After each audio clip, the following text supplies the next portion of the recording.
LivingEmunah, Book 2, by Rabbi David Asher. Part 11, Play Your Part.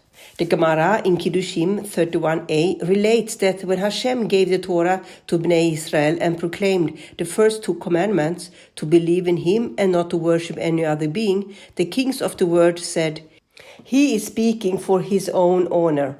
They assume that just as they seek the loyalty of their subjects for their own honor and prestige, Hashem similarly wants Bnei Israel to serve Him for the sake of His honor. They change their mind, however, upon hearing the fifth commandment, the command to honor one's parents.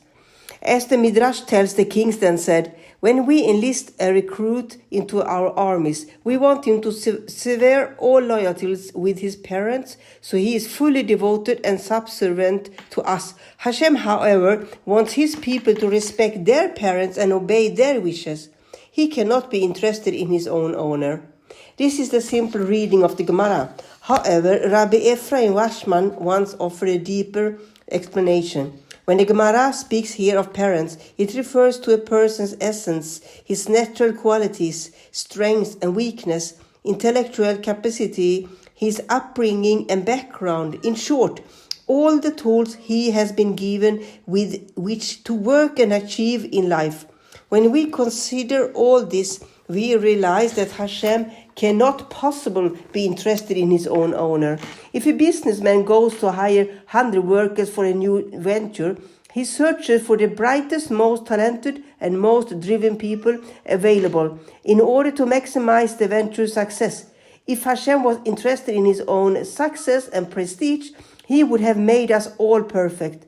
We would all be capable, brilliant, and talented, so we could serve Him perfectly. However, this is not how Hashem made us. He made us all different, each of us with his or her unique capabilities, limitation, and set of circumstances in which we find ourselves. Hashem has calculated everything in our lives with absolute precision. He had a reason for giving us an observant upbringing or a non-observant upbringing, making us rich or poor, healthy or handicapped, strong or weak. It is all specifically designed for each of us so we can all become the people we are supposed to be. A boy asked, "I just don't understand. If Hashem wants me to be religious, then why does He make it so hard for me? I never went to yeshiva. I don't have any background, and none of my friends are religious. Hashem really wants me to be religious? Why did He put me in this situation?" I answered, "Your job is to do the best you can under the circumstances in which Hashem placed you. If you do your best, then you will be as great as the towering tzaddikim. All you have to do is fulfill your potential." How do we know what we are supposed to do? Without prophets, how are we to know precisely what is expected of us? The answer is simply whatever circumstances Hashem puts you in, that's where you have to excel. Sometimes we see other people who appear to have an easier time in life, and we think to ourselves, if Hashem would just make my life easy, like that person, I would serve Him better.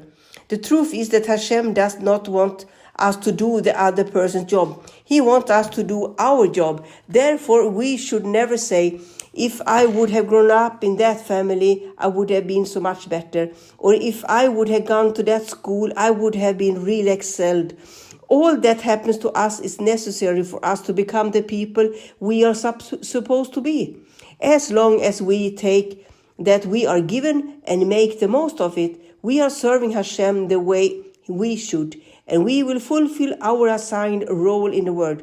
A small amount of avodat Hashem by a person facing very difficult circumstances might be as, or even more, precious to Hashem than years of avodat Hashem by someone in an easier situation. Our job is to stay the course, to serve Hashem in whatever situation He put us in, and if we do that, we could earn the status of the greatest tzaddik.